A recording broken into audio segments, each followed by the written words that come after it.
labs is locked. You could look for the key card, but there are probably other ways in. And you've always been good at improvising.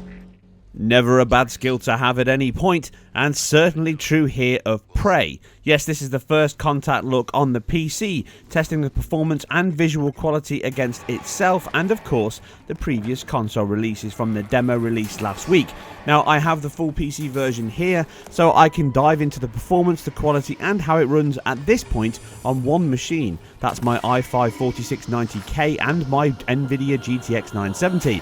Not exactly a high-end machine, but as you can see from this small section of performance on the top right, it doesn't seem to require a huge amount of resource to really exceed what the consoles deliver already, and that's something I'll touch on once we get into the comparison. Now the demo didn't really sell me on the title, but I thought I'd give it a shot due to the fact that the game does have the option of expanding itself over and above what we saw in that brief section, and as I predicted and thought at the time, it really wasn't the best example of the game at all. Even if it works and gave you a taste of the game, it does really open up and expand much further on. Now the game will be compared to many titles I'm sure, and one of them without a shadow of a doubt will be Half-Life, and like that title, it doesn't have any long-winded cutscenes taking away control, and instead you go in completely blind and learn the story and progression and just what the hell's going on as the character does, which makes a very enjoyable experience. I still feel a later section would have sold the demo much better, but as you get into the game it is more enjoyable. That said, there is still the kind of concerns and issues that I had at the time, but I will cover those in a review and not here in a technical analysis. So diving into the game itself on this particular PC version, like I say, a GTX 970 and i5 4690, we can see that it uses CPU use quite well. It's around 70 to 80% on average at all times, which may explain why we're seeing a 30 FPS cap on the console, or at least the PS4 Pro. That actually ends up getting any support. At this point, it does not. It runs the same on that as it does on the PS4.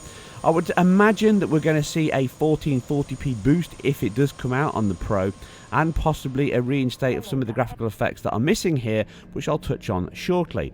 So jumping into the game itself, the performance is an obvious one which we'll touch on towards the end of the video, but visually we can see that it's very close to the PC version on its highest setting, but with a few sacrifices. Again, I believe texture quality is the same as high than the PC here. Now the reason I say that is because on this setting the actual VRAM allocation can creep up to around the 3.3 to the 3.5 gig mark, which would be too much for the allocations available in the consoles. Remember, the game actually has to have the system running as well. The sysram is all combined into one single unit. So I imagine, like many other titles, you get better quality textures at a further distance, but more bitmap usage on the consoles and the high setting, which is most likely where this game sits on the consoles, but not entirely. It should also be noted that the texture quality does look ever so slightly softer on the PS4 and the Xbox One because that is a low resolution, but the PS4 at 1080 does appear to have softer quality textures than the PC here at the same resolution. So I believe the difference there is because the AA, you see slightly more aliasing on the PC, but it's less aggressive than it is on the consoles, therefore you get a higher quality texture overall. But I don't believe the textures are actually of a higher resolution, just less AA is applied to them. Moving on to shadows, we'll go through the menu settings. Now this is a PC game that has obviously the menu options to go for a basic level or a tweak advanced option, but there's not a huge amount here, so it's quite easy to test. Loading textures, loading screen space reflections, ambient occlusion does cause the game to reload, but outside of that everything else can be changed quite quickly within the game and jump back in again. So my first thought on the shadow quality was it's around the high setting, and that's about right, but not entirely. It sits somewhere between medium and high. Now the reason behind this is the actual quality and the dithered edge on the penumbra edges of shadows is slightly worse on PS4 and Xbox One, which are the same, than it is here on PC. And if you look at the settings between the two, they're slightly different. You can see a good example on screen comparing the two shadow quality. So at this point it actually looks probably worse than medium. But when you go into the actual cascade level of where shadows draw in, you can see there's some issues on console as well, but it draws in at the same level as high. Comparison again on screen between the PS4 and the PC. So I think we have a combination of lower resolution shadow maps, but the same cascade as high. As you can see, medium is lower. Moving on to anisotropic filtering, which is exactly the same as the 4 times as I predicted when I looked at the console versions. 2 times is lower, 8 times is a little bit clearer. You can see the examples on screen.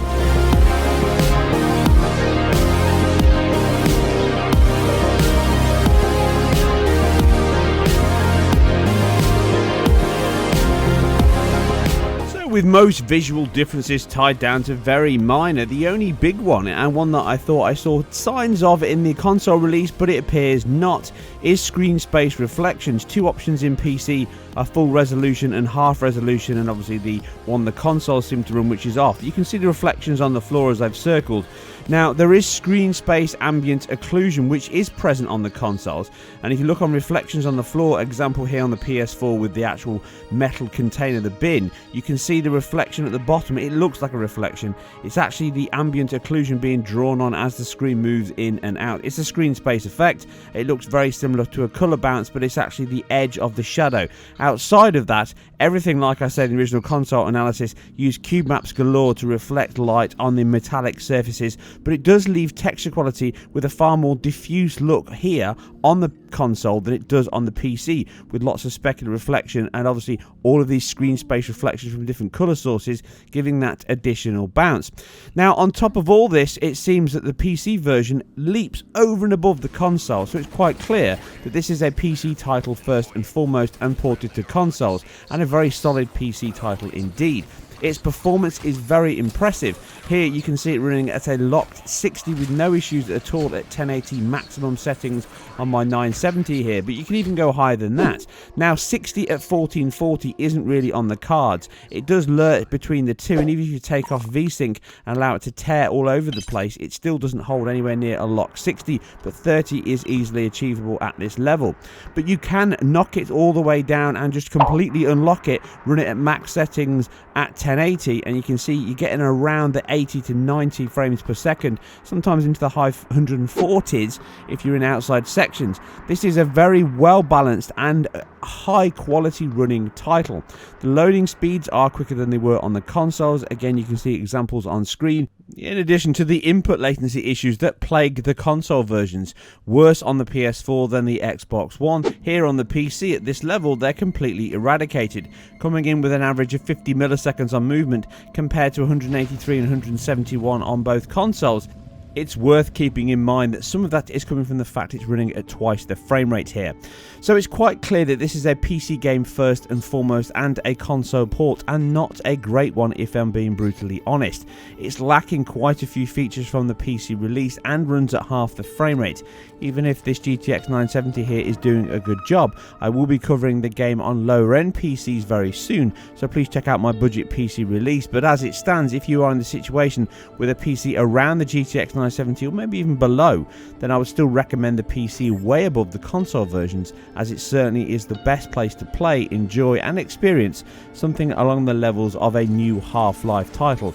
Even if it doesn't have any of the heritage that you would expect from its Prey title, it's still an enjoyable game nonetheless, and here on PC it's leaps and bounds above what we get on the consoles. Anyway, if you enjoyed this or anything else that I've put together, please feel free to subscribe, share and leave your comments and thoughts below. Follow me on Twitter, and I'll catch you on the next one.